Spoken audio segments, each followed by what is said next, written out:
जी, अस्सलाम वालेकुम दोस्तों। एक बार फिर आपका दोस्त, आपका भाई, आपका प्यारा मोहम्मद इकबाल शेख, उम्र सिर्फ 65 साल आपके सामने है। और जिस शख्सियत को आप देख रहे हैं, अब तो दोबारा से वो इन हो गई हैं। बहुत ही मशहूर शख्सियत हैं। नाम है इनका रूहानी बानो। इन्होंने स्टेज और टीवी की दुनिया में बड़ी धूम मचाई हुई थी एक ज़माने में। फिर वो अमेरिका चली गई, तो थोड़ी-सी फील्ड से आउट हो गई। अब माशाल्लाह दोबारा इन हो गई हैं। जब से हमारे रेहान अल्लाह वाला भाई ने उनका इंटरव्यू किया है, और उसके बाद तो पूरी टीम ही आगे-आगे रूहानी बानो है, तो पीछे-पीछे हमारी पूरी टीम है। तो अब हम तारुफ कराते हैं। जी रूहानी बानो, अस्सलाम वालेकुम। जी वालेकुम अस्सलाम। कैसे हैं आप? खैरियत से हैं? जी, जी, मैं बहुत मज़े में हूँ। देखिए मैंने आज आज ये फ्री हैंड लगाई हुई है। ये बहुत अच्छा किया है क्योंकि आपको प्रॉपर से आवाज आनी चाहिए और जी, कम्युनिकेशन जो जी, है जी, वो आसानी हो जाती है। आज के दौर में हमारे पास गुड। इतनी इक्विपमेंट्स अब निकल आई हैं कि बहुत आसानी हो गई हर इंसान के लिए। गो के मैं भी सही, इसकी सही। सीख रही हूँ और मेरे पीछे रेहान साहब जी, कह रहे हैं कि करो, क्योंकि करना चाहिए। ये अच्छी बात होती है लोगों से कम्युनिकेट करना, लोगों के एक्सपीरियंसेस लेना, लोगों के बारे में जानना। It's very beautiful. क्या नाम है, एक्सपीरियंस होता है माइंड को। तो मैं हुँ। करूँगी कुछ बहुत खास खास लोगों के करूँगी। यूजुअली इतना नहीं कर सकूंगी, लेकिन हाँ जी, करूँगी। जी। अच्छा, ठीक है। तो आप पहले तो मुझे ये बताइए कि हमारे रेहान अल्लाह वाला भाई तो हर एक का इंटरव्यू करते नहीं है, हम्म। लेकिन आपका इंटरव्यू उन्होंने खुसूसी तौर पे किया। तो अब आप ये राज़ खोल दें कि उन्होंने क्यों आपका इंटरव्यू किया? मेरा इंटरव्यू इसलिए किया कि आपकी वजह से कहने लगे आप जैसे इंसान ने इंटरव्यू किया है तो जरूर कोई ना कोई ये बंदा अच्छा है। किसी नहीं, अच्छा, एक्चुअली मे वो मेरी वजह से उन्होंने इंटरव्यू कर लिया आपका, कि हाँ इकबाल साहब ने इंटरव्यू कर लिया तो मैं भी करूँगा। हाँ, ये बात तो एक्चुअली वो अच्छा, अच्छा। असल में मेरा उनका काम जो है ना बहुत ज्यादा रिलेट करता है हमारी थॉट्स। जो उन्होंने मेरा इंटरव्यू सुना तो उनको लगा कि हुँ। हाँ, इस बंदी को ये कौन है, ये किस टाइप की जी, बातें जी, जी। करती है। तो क्योंकि वो जी, भी ऐसी ही सोच रखते हैं वैसे ही। वो तो खैर, वो उनके बारे में तो मैं ये कहूँ कि वो चलता फिरता हमारा आज का बुद्धा है। और वो लोगों जी, को जी, जी। इतने मददगार हैं, इतनी फेवर करने वालों में से, सिखाने वालों। आज के दौर में कौन अपना काम छोड़ के दूसरों को मेहनत करवाने की आदत डाले और सिखाए कि नहीं, जो काम आपको नहीं आता आप सब कर सकते हैं तो आप करो। जी, तो विच इज वेरी जी। ब्यूटीफुल। और मैं उनको बहुत अप्रिशिएट करती हूँ, लाइक करती हूँ। इसी वजह से कि दुनिया में बहुत सारे लोग हैं, लेकिन हुँ, हुँ। सबको इतनी इज्जत और इतना प्यार नहीं मिलता जितना कि उनको मिलता है। मैं उनको जी, बहुत जी। एज एन बुद्धा लेती हूँ, बिकॉज वो लाइफ बुद्धा है and is working for other, which is Buddha work है ये। कि मैं दूसरों को जी, जी। उद्धार करूँ, दूसरों को बना दूँ, दुनिया को टुगेदर कर दूँ, एक कर दूँ। सब हम एक हैं, सब बहन भाई हैं, सब में प्यार बांटा जाए, which is I think also the same way. तो इसलिए फिर वो जब एक माइंड दूसरे एक जैसे मिलते हैं माइंड, तो फिर वो ऑफ कोर्स फिर वो कनेक्शन हो जाता है इस तरह से। जी, तो जी। इसलिए फिर इन्होंने असल मेरा में उनके उनके जो हैं, जी, 2 2 ख़ास शौक हैं, सब्जेक्ट उनके फ़ेवरेट। एक तो डिजिटल टेक्नोलॉजी है कि पाकिस्तान जल्दी से डिजिटल हो जाए और राइट। उसको इस्तेमाल करते हुए पाकिस्तान से गुर्बत का ख़ात्मा हो जाए। और दूसरा ये जो मेडिटेशन है, ये जो आप ब्रीथिंग की एक्सरसाइज़ कराती हैं, ये उनका ख़ास ख़ास सब्जेक्ट है। और उनके दोस्तों में ऐसे बहुत से साथी शामिल हैं। अच्छा, हमने ये तय किया था कि आज हम उस रेहानी बानो के बारे में बात करेंगे और उसके बारे में जानेंगे जो गुम हो गई है, खो गई है, और जो आज की नस्ल जो है यूथ उसके बारे में नहीं जानती है। तो अब अपनी लाइफ स्टोरी सुनाएं उस वक्त से, जब आप लाहौर में थी और आपने होश संभाला और आपको शौक हुआ स्टेज पे और टेलीविजन पे काम करने का। तो किन किन मराइल से गुजरी आप, और किस किस फर्द ने ग्रूमिंग की, उन शख्सियात का तारुफ कराएं, उन शख्सियात को क्रेडिट दें, उनके बारे में बताएं जिन्होंने आपको ग्रूम किया। फिर आप कराची, आपको किसने बुलाया, कराची में किन किन लोगों से आपका वास्ता रहा, और उन्होंने आपके साथ क्या कंट्रीब्यूट किया, ये सब आज हम पुरानी यादें ताज़ा करेंगे। उमर शरीफ भाई को भी याद करेंगे, मोइन अख्तर भाई को भी याद करेंगे, अनवर मकसूद भाई को भी याद करेंगे, यावर हयात को भी याद करेंगे। जी, ओवर टू यू। शुरू करती हूँ मैं। मैं चाइल्डहुड एक्टर रही हूँ बचपन से। अच्छा, माशाल्लाह, चाइल्डहुड एक्टर थी आप। हाँ जी, बिल्कुल। मैंने फिल्म में भी किया मुनव्वर शरीफ के साथ।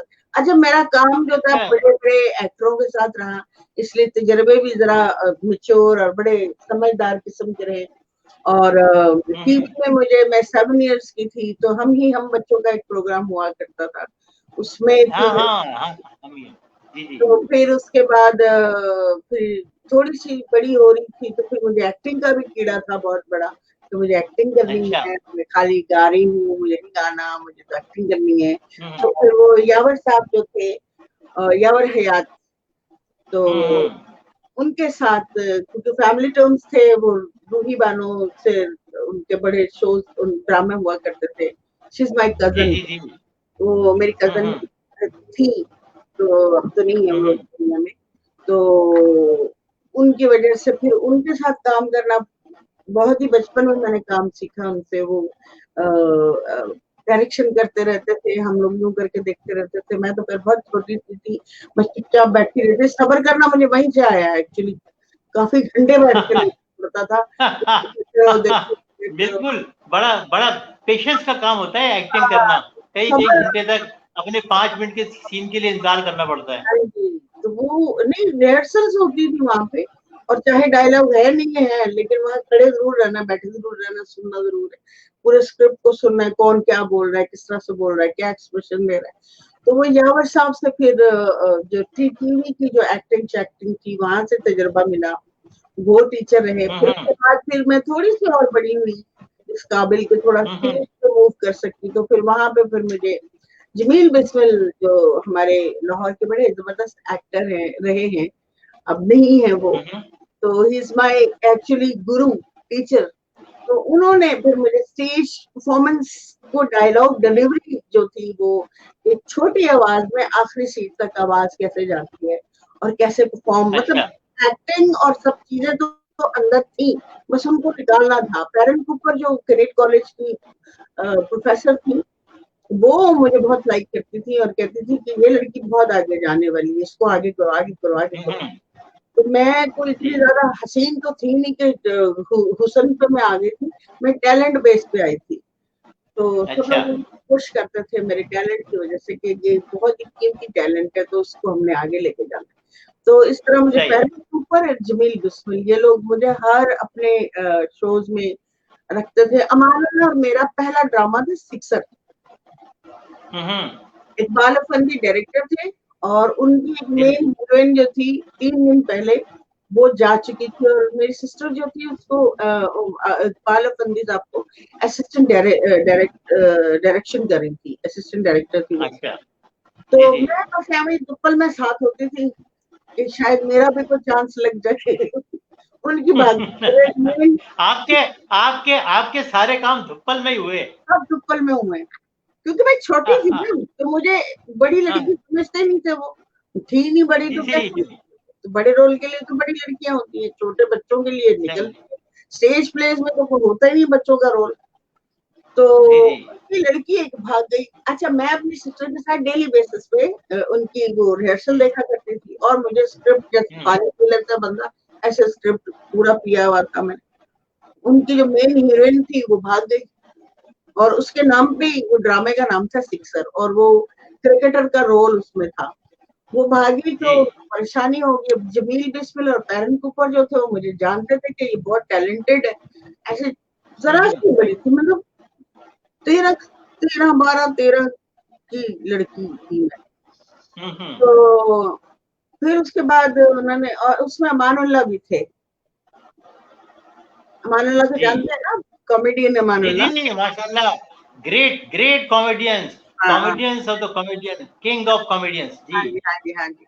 मैं और वो दोनों पहली दफा हम लोग इंट्रोड्यूस हुए। उन्होंने मुझे कहा कि स्क्रिप्ट सुना दो। मैंने कहा मैं नहीं सुनाऊंगी, मैं आपको कल रिहर्सल करूंगी।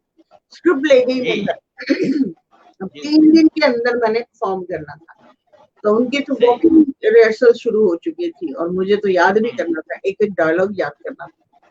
खैर वो हम ना, मुझे एक्सपीरियंस था ना अमानुल्लाह को एक्सपीरियंस था, उसमें उसने मेरा टीचर बना था म्यूजिक का, अमानुल्लाह।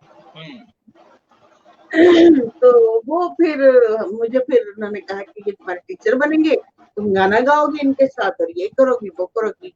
कुछ हमारे क्रिकेटर के सीन थे और यूं थे, वो क्या है कि शुरू हो गया ड्रामा, मैं आ गई, मैंने एक्टिंग भी कर ली, मैंने वो म्यूजिक के टाइम मेरा वो हारमोनियम लेके बैठते हैं अमानुल्लाह और टीचर गाना सिखाते हैं, कि पता नहीं क्या स्टोरी तो अभी मुझे याद नहीं है बस, लेकिन ये कि मुझे वो सारे सीन याद है। तो जब मैंने पहली दफा अपने ड्रामा किया, बड़ा अच्छा हो गया। बीच में जब इंटरवल के बाद मेरा और अमानुल्लाह का जब सीन आता है, तो उसमें मुझे गाना सिखाते, क्या करके गाओ, तो मैंने गाना कहा, ऐसे कहा मैंने कि वो जो उस दिन आपने सिखाया था वो गा देती हूँ, शहर में मोर सिनक में चिनक न पाई। तो वो जब मैंने गाया तो एकदम पिन ड्रॉप साइलेंस हो गया, और गाना खत्म होने के बाद जब एक अंतराष्ट्रीय मैंने किया और बिल्कुल ऐसी खामोशी छा गई ना, तो हम लोग ऐसे देखने लग गए, तो एकदम तालियां बजने शुरू हो तो गई। मैडम वो जो आपने गाया था, वो थोड़ा गुनगुना के तो सुनाए, ताकि जितने भी पाकिस्तान में लोग देख रहे हैं उनके घरों में भी पिन ड्रॉप साइलेंट हो जाए। अभी तो मेरा पिन ड्रॉप साइलेंस हुआ है 3 इंटरव्यू चलो, लेकिन थोड़ा सा आप तकल्लुफ बहुत करती हैं। आप मतलब जो है टैलेंट है, आपको अनवर मसूद ने कहा कि यू आर मेलोडी क्वीन, तो मेलोडी क्वीन इतना शर्माती क्यों है, इतना हेजिटेशन क्यों है? आप बताएं, आज की यूथ को बताएं कि यस, रूहानी बानो इज मेलोडी क्वीन। ना मैं शर्माती हूँ और ना ही मुझे मतलब घबराती हूँ। हाँ, लेकिन मुझे इतना पता है कि मैं प्रैक्टिस में नहीं हूँ, लेकिन मैं ट्राई करती हूँ कि शायद वैसा हो जाए। चलो जरूर जरूर। शेर बंभोर दियो कुड़ियो तुसी नक विच नथ ना पायो, एक मैं भूल गईया तुसी भूल ना जायो, यारी नाल बलोच ना लायो,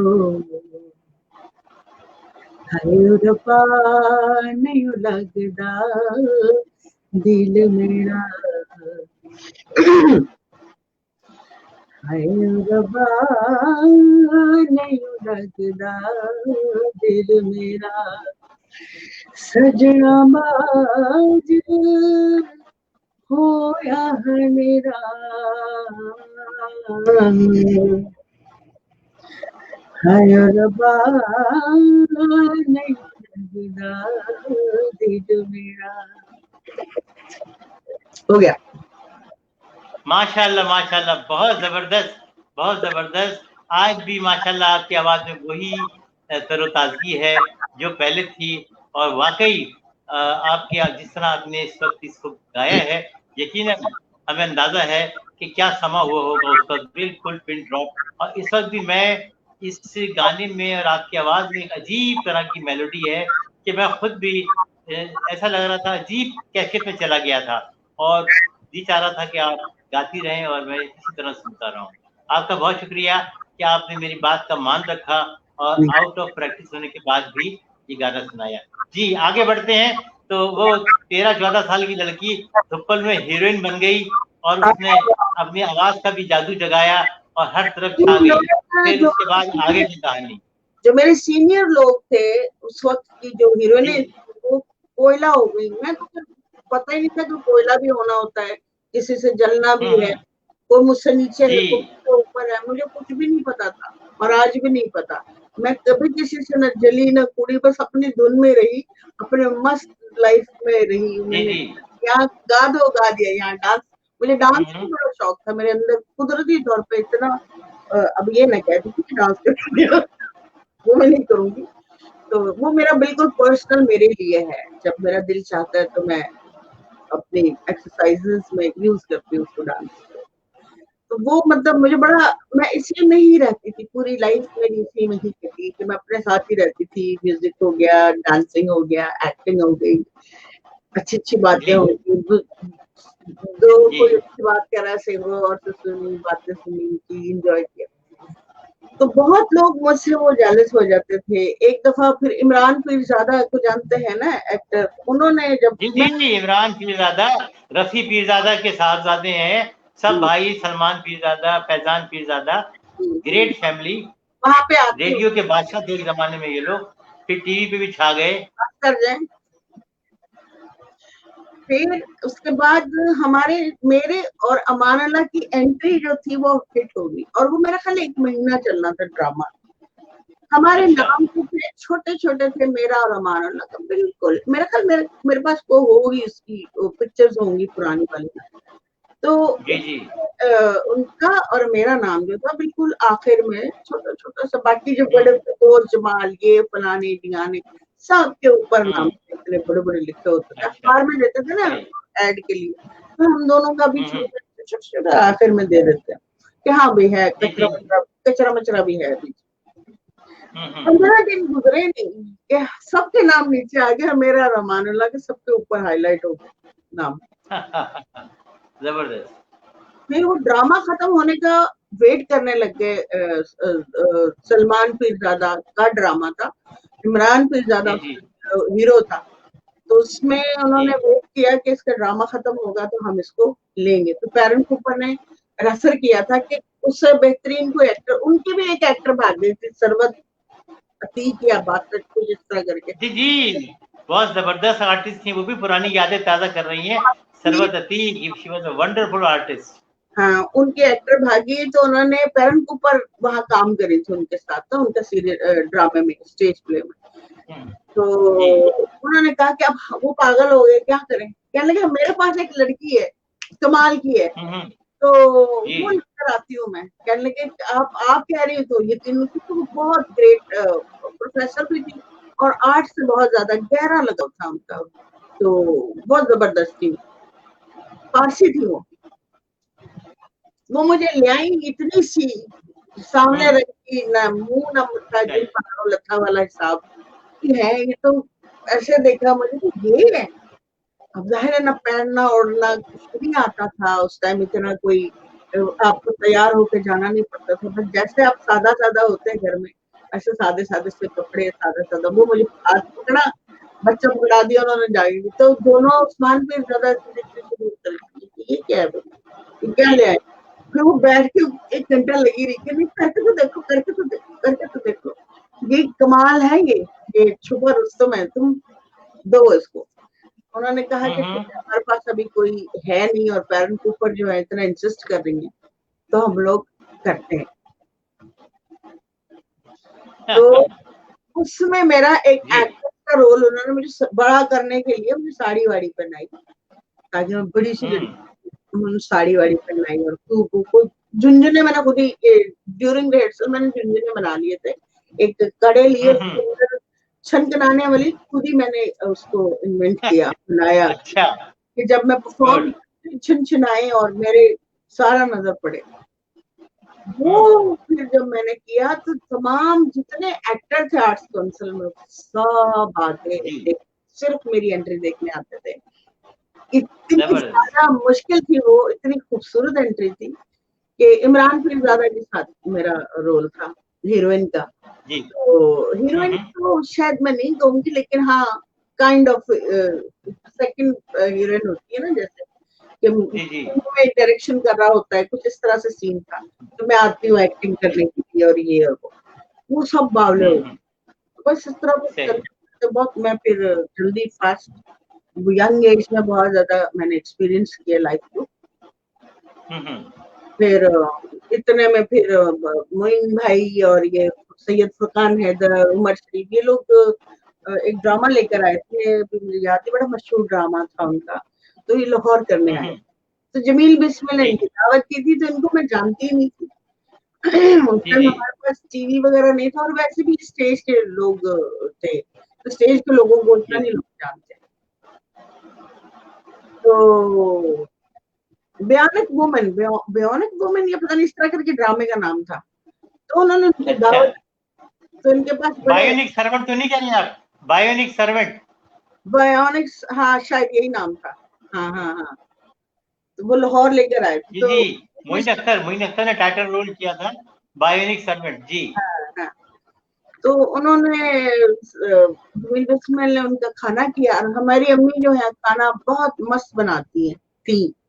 तो उनको अच्छा, हाँ, उनको माशाल्लाह। कहा कि आप जो है ना हमारा जो है दावत का खाना आप बनाएंगे, और आप इनवाइटेड भी, और मैं चाहता जी हूँ कि मैं रुहानी से मुलाकात करवा दूँ इन लोगों की ना, इनको पता लगे, कराची वालों को पता लगे कि हमारे पास क्या अफलातून की नस्ल पड़ी हुई है। तो हाँ, बहुत जबरदस्त। हाँ, मैं सादा अफलातून की खाला। खैर जी जी जी खाना वाना ये वो बड़ा अच्छा रहा। मोइन भाई भी, उमर शरीफ और बहुत सारे एक्टर थे उसमें, जिन जो मुझे जी जी थोड़े याद नहीं है, लेकिन ये कि बड़े मशहूर मशहूर लोग थे। लेकिन उमर शरीफ और मोइन भाई को तो मैं जानती थी, उनको मैं जी जानती, जी। बाकी हम्म। को नहीं जानती थी। जिल्ले उमा थी, नईमा गरज थी, और पता नहीं कौन कौन था। तो उन्होंने जी कहा जी जी हमारी जो है महफिल सजी, तो कहने कि हमारे पास जो एक्टर है ना, ये जिले हुमा बड़ा जबरदस्त डांस करती है। उसने डांस किया वही जो हमारे खास टिपिकल पंजाबी डांस होता है, उस टाइप का बड़ा अच्छा डांस किया उसने। और very nice, but what she learn, she मतलब उसने उसने वो उस तरह से डांस सिखाया। फिर उसके बाद ना मुझे ऐसे करके ना जमील विस्टल ने कहा कि चलो आओ। मैं कहा, नहीं भाई मैं नहीं कर रही, वो बहुत अच्छा मुझे नहीं कर रही। नहीं, कैसे ऐसे कैसे, और लाहौर के एक्टर और कराची के एक्टर मिल रहे हैं, तो लेट्स स्टार्ट। खैर मैंने वो गाना कौन सा था, डफली वाला था या पता नहीं कौन सा गाना था, उस पर परफॉर्म किया। तो जी मोइन अख्तर भी खड़े हो गए, जितने एक्टर बैठे हुए थे सब खड़े होके ना ऐसे देखने शुरू हो गए कि ऐसा भी कोई डांस कर सकता है, ऐसा भी कोई परफॉर्म हम्म। कर सकता है। क्योंकि मेरा जो पूरी लाइफ स्टाइल रहा है टोटल डिफरेंट रहा है लोगों से, बचपन से। जी जी। पर मुझे नहीं पता था कि मैं डिफरेंट हूँ लोगों से, बट मेरा काम और सिंगिंग, डांसिंग, बोलने का स्टाइल और एक्टिंग, जो मैं मुनव्वर शरीफ मेरे में दफन थे। तो ही वॉज माई आइडियल ना, उनके साथ मैंने काम किया है बचपन में। जी जी तो उन्होंने फिर ऑफर किया, सैयद फुरकान हैदर जो डायरेक्टर हैं, कि भाई जब जी जी कराची प्लीज आए आप हमारे साथ ड्रामा करें, मैं इस जी। लड़की को ना लेना चाहता हूँ अपने। खैर इस तरह सही। करके हमने कहाँ जाना था कराची। तो बहरहाल उन्होंने ऑफर किया, मेरी मदर का माइंड बना कि चलो भाई जरा घूम के आते हैं, तो देखते हैं जी। क्या है, कैसा सिस्टम है वहां का। कराची मैंने हाँ, पहले, तो आप जो है, आप जो कराची घूमने आई थी और हाँ पूरे कराची को घुमा के रख दिया आपने। उसके बाद मैं रिहर्सल के दौरान उनका एक ड्रामा था किस्सा महाजर जहांगीर का स्टेज प्ले, उसमें कोई बूढ़ी का रोल मिला था क्योंकि रोल था ही नहीं, मैं लेट पहुंची थी, सब रोल खत्म हो गए। तो मुझे बूढ़ा जी बना दिया कि महाजर जहांगीर की माँ, 14 साल की माँ उसकी बना दी। जी जी जी तो मैंने देखा कि एक्टर आ रहे हैं, जानती नहीं थी। खैर मैं साइड पे बैठी रहती थी, गुनगुनाती रहती थी, सब मेरे पास आके ना हॉल में, आदम जी एडिटोरियम में आके बैठ जाते। तो कहते थे हमें सुनो सुनो सुनो सुनो सुनो, उधर रिहर्सल चलती रहती थी, हम एक कोना पकड़ के वो मेरे से गाने ही सुनते रहते। फिर सैयद फुरकान हैदर कहने लगे भाई इस लड़की को कुछ और करना चाहिए। उस टाइम हसन हसन क्या है, आलमगीर, जी आलमगीर जी बहुत मशहूर, शेखी, मोहम्मद अली शेखी और आलमगीर ये लोग टॉप पे थे। जी जी। वो सही। मुझे कहने लगे गाना गाओ, मैं तो नहीं गा रही। नहीं गाना गाओ, मैंने नहीं गाना, मुझे एक्टिंग कराओ, मैंने नहीं गाना, मुझे मुझे नहीं आता, अच्छा। मुझे गाना वाना नहीं आता। नहीं कहते बहुत अच्छा आता था, मैंने कहा मैंने करना ही नहीं। खैर उन्होंने मुझे किसी तरीके से ड्रामे के जी दौरान बना लिया। उन्होंने मेरे कपड़े इस टाइप के बनवाए जैसे वो आलमगीर पहनता। जी जी और फिर मुझे एक शो में लेके गए, जी पहले उन्होंने मेरे को 5-6 रिहर्सल्स करवाई म्यूजिशियंस के साथ कि तुमने सिर्फ 3 गाने गाने हैं, उसमें तहसीन जावेद था, अकील अनवर और कोई एक और फिर फरीद खान था, कोई कॉमेडियन था, मोस्टली फरीद खान ही होता था। और जी मुझे जी और इस्लामाबाद का शो था वो वर्ल्ड कॉन्टिनेंटल में, और इब्राहिम नफीस जो फुरकान साहब के भाई हैं, जी उन्होंने जी बड़े भाई थे, बड़े भाई थे। उनका शो था। उन्होंने कहा कि कराची से एक फीमेल सिंगर और ये लोग सबको लेकर आओ, वो मुझे ले गए। जी जब उन्होंने देखा तो मेरा आउटलुक ऐसा जैसे कोई चाय देने वाला बच्चा नहीं होता, छोटे इधर आ चाय ले आओ, इस तरह मैं रहती थी। और कोई ऐसी गुड लुकिंग लड़की का इंप्रेशन भी नहीं था मेरा, बिल्कुल नेचुरल सी एक धरती की बच्ची जैसे होती। जी जी माशाल्लाह। तो वो डर गया मुझे देख कर, ये क्या किया। अच्छा 3 दिन मुझे उन्होंने रिहर्सल्स वगैरह करवा दी थी म्यूजिशियंस के साथ।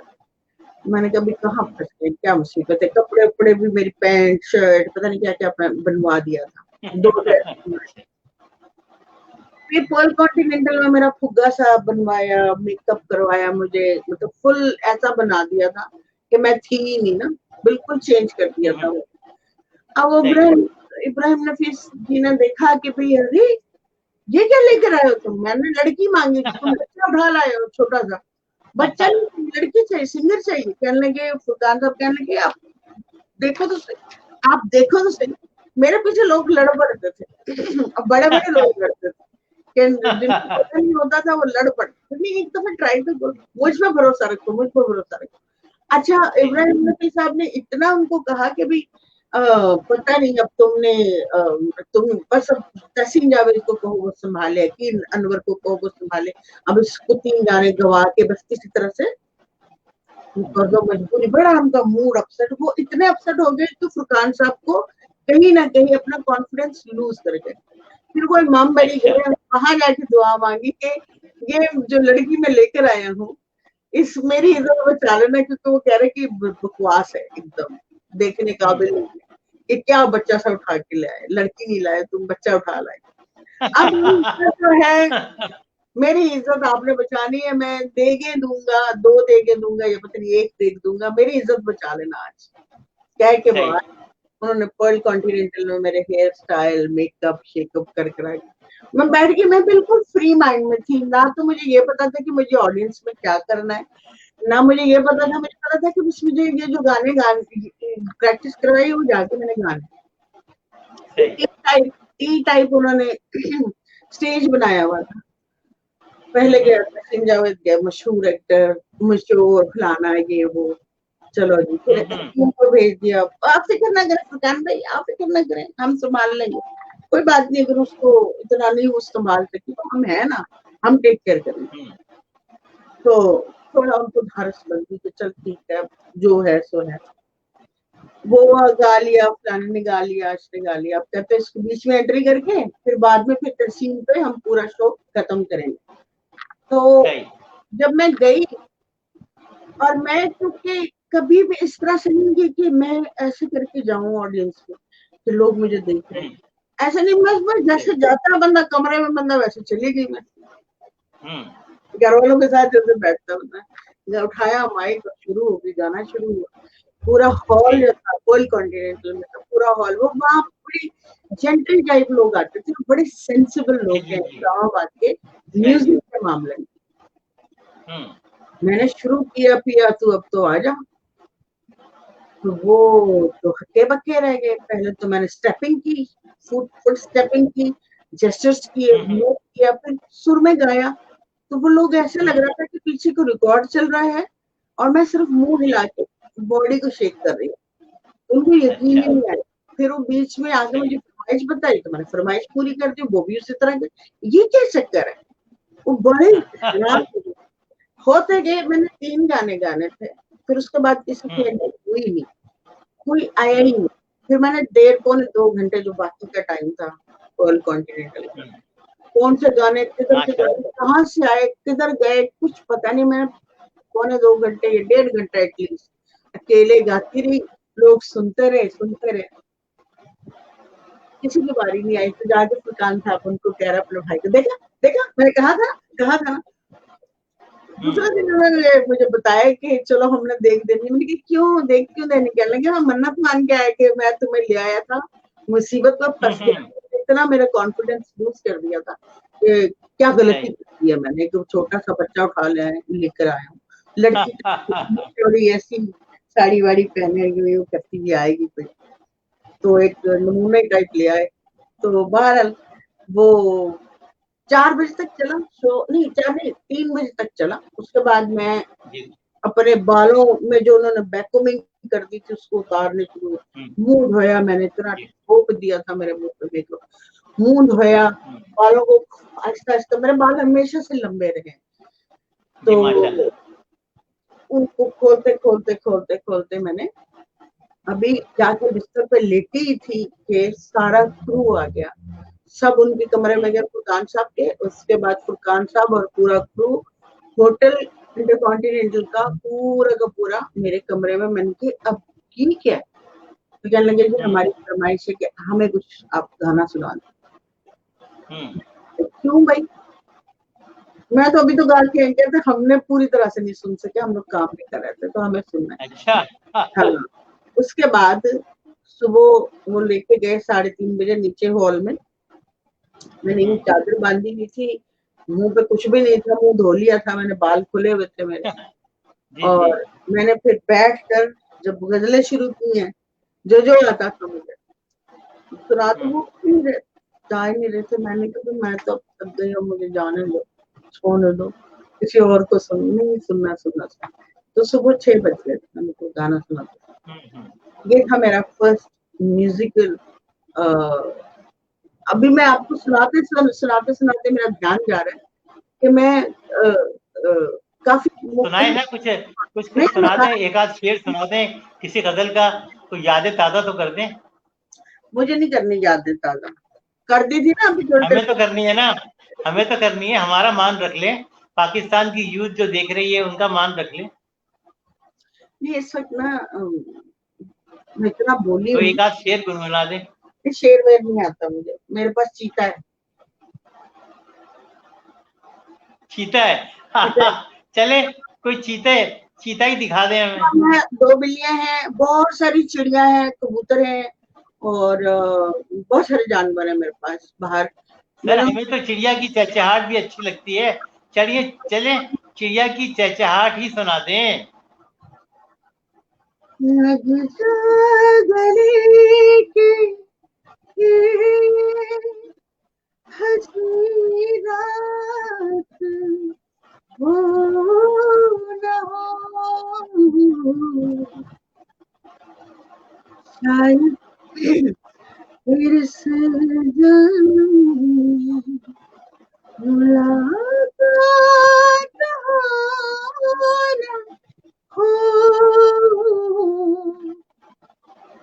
लग जा गले के फिर हंसी रात हो न हो, शायद फिर से जन्म मुलाकात हो न हो, लग जा गले से हमको मिले हैं आज ये घड़िया नसीब से, जी भर के देख लीजिए हमको करीब से,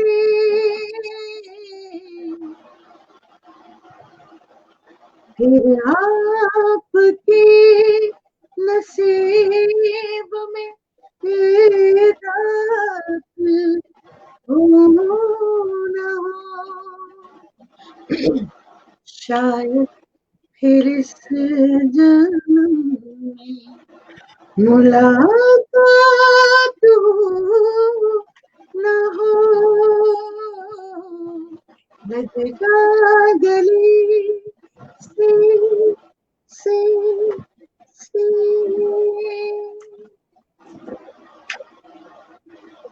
माशाल्लाह, बहुत खूब, बहुत खूब, बहुत खूब। अल्लाह पाक की खुसूसी करम नवाज़ी रही आपके साथ हमेशा।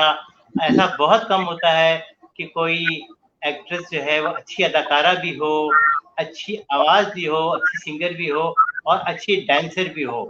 और माशाल्लाह आपके अंदर ये तीनों खूबियाँ थीं, इसीलिए आपने इतना ज़बरदस्त राज किया यहाँ पर। तो जो यूथ सभी देख रही होगी आपको, सुन रही होगी, और आज जो आपने अपना ये रूप दिखाया है, तो लोगों को बहुत ही लुत्फ़ आया होगा, बहुत अच्छा लगा होगा। अब बातों-बातों में तो वक़्त का पता नहीं चल रहा, ज़रा देख के मुझे बताएँ तो सही कि कितना वक़्त हमने गुज़ार लिया आपके साथ खूबसूरत 35 जी? 35 35 35। तो मैडम जी आपका तो बहुत दिल चाह रहा है कि हम और भी गुफ्तगू करें, और भी बातें आपसे करें, लेकिन वो वक़्त की लिमिटेशंस होती हैं। तो अब आपसे मैं ये पूछ रहा हूँ, आखिरी में बस कलमात ये हैं कि आप से मैं पहले पूछ चुका था कि ये इंटरव्यूज़ का सिलसिला वगैरह जो है, ये क्या ज़बरदस्त सिलसिला रेहान अल्लाह वाला भाई ने शुरू किया है कि देखें, आपको हम लोगों ने दोबारा से डिस्कवर कर लिया। आपको तलाश किया और फिर दोबारा से आपको इन कर दिया। तो कैसा लग रहा है आपको ये दोबारा पाकिस्तान के सोशल मीडिया पे इन होना? देखिए, मैंने ऑन तो होना ही था और जी, वेट कर रही थी कि कोई सही तरीके से मैं ऑन हुए, लेकिन जैसे आप विश करते हैं, जैसा आप सोचते हैं, जैसे आप जी, सोचे आसमान में भेजते हैं, उसी स्टैंडर्ड के फिर लोग भी आपको मिलते हैं। तो इसलिए दैट्स आप करेक्ट। मुझे रेहान अल्लाह वाला जी जो हैं, वो उन्होंने मुझे पहचाना और मैं उनकी थैंकफुल हूँ और आपकी भी शुक्रगुजार हूँ कि मैं अपना जो मैसेजेस हैं, जो मेडिटेशन के हवाले से है, जिसको मैं बहुत ज्यादा प्यार करती हूँ, मैंने जी, जी। पूरी दुनिया, अपना म्यूजिक, अपनी सारी चीजें छोड़ के, सिवाय अपनी 3 औलादों के, बाकी सब छोड़कर मैं मेडिटेशन को सीखा, जाना, पहचाना, क्यों करना चाहिए, किस लिए करना चाहिए, क्या दूसरों के लिए बेनिफिशियल है, कोई अपने लिए क्या अच्छा है, खामोश दिमाग को क्या चाहिए होता है, दुख तकलीफ से बाहर कैसे निकलना है और सुख में हर वक्त आप कैसे रह सकते हैं। दुख तो जिंदगी का एक बहुत जैसे दिन और रात है, ऐसे सुख एंड दुख है, ठीक है ना। हर चीज का ऑपोजिट होता है, औरत का मर्द है, दिन का रात है और बहुत सारे फ्लावर्स है जो फीमेल मेल हैं, उनकी मतलब हर चीज का ऑपोजिट बना हुआ है। अगर सुख सही, मिल रहा है, तो सुख में अगर आप अच्छा, खुश हैं, तो दुख को जी, भी एक्सेप्ट कर लेना चाहिए कि हाँ, हमारी कोई गलती है और हम इसको सहने की ताकत पैदा कर लें। और जब आप सहने की ताकत पैदा कर लेते हैं, तो फिर जी, जी, दुख जो है इतना सा रह जाता है और ये राइट, हो जाता है जैसे बच्चे को हम मना करते हैं ना कि बेटा कोई बात नहीं, टॉफी गिर गई या किसी ने छीन हुँ, ली, इट्स ओके, फिर ले लेंगे, फिर हो जाएगा।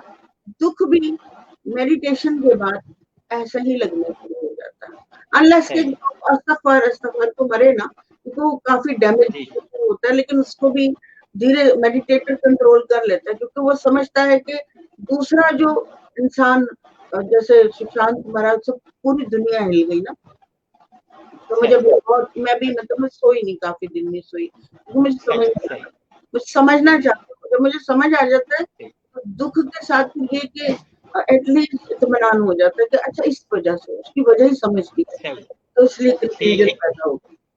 ठीक है, ठीक है। मैडम जी, अब मैं आखिरी सवाल आपसे कर रहा हूँ कि भले पहला जब मैंने आपका इंटरव्यू किया था, तो आपने कुछ मुझे मशवरे दिए थे, कुछ मुझे कहा था कि इम्प्रूवमेंट करें, तो आज आपको कैसा लगा?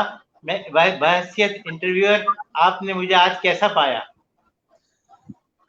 आज आप कैमरे के ऊपर थोड़ा दूर हैं और आज जी, आप हेडफोन लगाए हुए हैं और जी, जी, आपकी पर्सनालिटी चेंज लग रही है, एलिगेंट सी लग रही है और आप बेहतर आप अच्छी तरह से इंटरव्यू कर रहे हैं। वैसे तो आपने पहले भी अच्छी तरह से, आप बहुत ही अच्छे इंसान हैं, बहुत मासूम इंसान हैं, आपकी जी, यही शुक्रिया। पहचान है। और बट जाहिर है हम लोग कुछ चीजें जब नहीं करते तो वो हमें उतना एक्सपीरियंस, अब मैं अगर करने शुरू करूंगी तो मैं भी बहुत सारी ढेर सारी गलतियां करूंगी, तो गलतियां कोई बात नहीं, करें, करने में क्या हर्ज है। अभी आपने बहुत अच्छा किया कि आप अच्छी तरह से इंटरव्यू कर रहे हैं। मैंने और भी आपके देखे थे, बड़े तरीके से आप बैठे हुए थे, अपने बाल शाल बड़े कुंगी पट्टी करके बैठे हैं, लगता है लिपस्टिक चिपस्टिक भी लगाई आपने, जी चल जी गई है। बिल्कुल। आपने जो बातें की थी वो बिल्कुल रियल थी, वो मेरे दिल को छू गई। मैंने कहा कि बहुत अच्छी बात की उन्होंने, ऑनलाइन मुझे एक चीज़ समझाई और मैंने रियलाइज़ किया कि ये बात मुनासिब नहीं है, तो मैंने अपने आप को कैमरे से दूर भी किया, मैंने हैंड फ्री भी ली और मैंने जी, थोड़ी गलती, ये मेरे जहन में नहीं रहा, मेरा इंटरव्यू खुद का पहली दफा था, मैं ऑनलाइन, मुझे याद ही नहीं रहा कि ये ऑनलाइन है, वरना मैं आपको अच्छा, शायद ना कहती या बाद में कहती, तो मेरे जहन में हाँ, नहीं रहा। तो मेरे साथ भी तो पहली दफा हादसा हो रहा था, तो मैंने आपसे कहा से हट के बैठ जाए, तो अदरवाइज मैं इस चीज का ख्याल रखती कि ऑनलाइन ना चला जाए। बहरहाल अच्छी नहीं, नहीं, बात कोई है, बात सब नहीं। लोगों को फ्रैंक होना चाहिए, इट्स ओके। जी, ऑनलाइन जी, देखने जी, वाला भी हमारी तरह है और हम उनकी तरह, वो भी मिस्टेक्स जी, जी, करते हैं, तो इट्स ओके, दैट्स फाइन। जी, जी। नहीं तो मैं तो आपको क्रेडिट दे रहा हूँ कि आपकी वजह से मेरी शख्सियत में एक निखार पैदा हुआ क्या और मेरा बात, एक थोड़ा-सा इम्प्रूव एकदम वर्ज़न दुनिया के धीरे सामने धीरे आया। लग रहे हैं आज आप। आपकी मोहब्बत और आपका आपका मैं बहुत शुक्रगुज़ार हूँ कि आज आप जैसी सेलिब्रिटी हैं और आज आपने खुद मुझे मुझे ऑफ़र की कि इकबाल साहब, जब मैंने ऑनलाइन वहाँ पूछा कि anybody is there for ready for interview, आपने विदाउट एनी हेजिटेशन मुझे कॉल किया और आपने कहा, "yes Iqbal sahab, I am here for you, that is your greatness." आप जैसे लोगों को बहुत रिगार्ड करती हूँ, जो सादा दिल के होते हैं, मासूम होते हैं, आप बहुत मासूम सादा दिल हैं। और मैंने जब वो मैं अपना इंटरव्यू, अभी 2 इंटरव्यू मेरे थे, एक बांग्लादेश में था और एक शायद पंजाब में कहीं था, मुझे जी, नहीं पता। वो मैं देख रही थी कि नीचे आपका वो आ गया, उसमें लिखा हुआ था कि nobody is there for interview today. तो मुझे थोड़ा सा हुँ, एकदम दिल को लगा, मैंने राइट अवे आपको कॉल किया कि आई एम हियर फॉर यू, आप मेरा इंटरव्यू करिए। ओके, तो ये थैंक रीजन यू। था कि मासूम लोगों से मैं बहुत ज्यादा लगाव रखती हूँ, मोहब्बत करती हूँ सबसे, हमारे सभी तो हैं, हमारे ही हैं, तो इस वक्त तकल्लुफ किस बात का, ये नहीं करना सही, चाहिए। सही है। बहुत-बहुत शुक्रिया, बहुत-बहुत शुक्रिया। आप इतनी दिलचस्प गुफ्तगू करती हैं कि दिल चाहता है बातें करते रहें, करते रहें, करते चले जाएँ, लेकिन बस कुछ टाइम लिमिटेशंस होती हैं। इसलिए मैं आपका बेइंतहा शुक्रिया अदा करते हुए आपसे इजाज़त इजाज़त चाहूँगा। अल्लाह आपको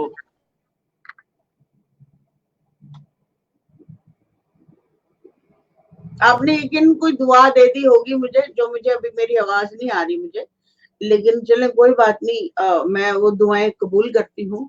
आपकी सच्चे दिल से दुआएं निकल रही हैं, थैंक यू सो मच, जो भी आप कह रहे हैं।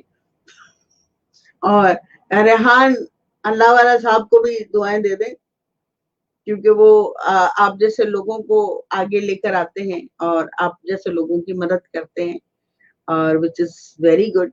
और we are, I don't know we are disconnected और व्हाट,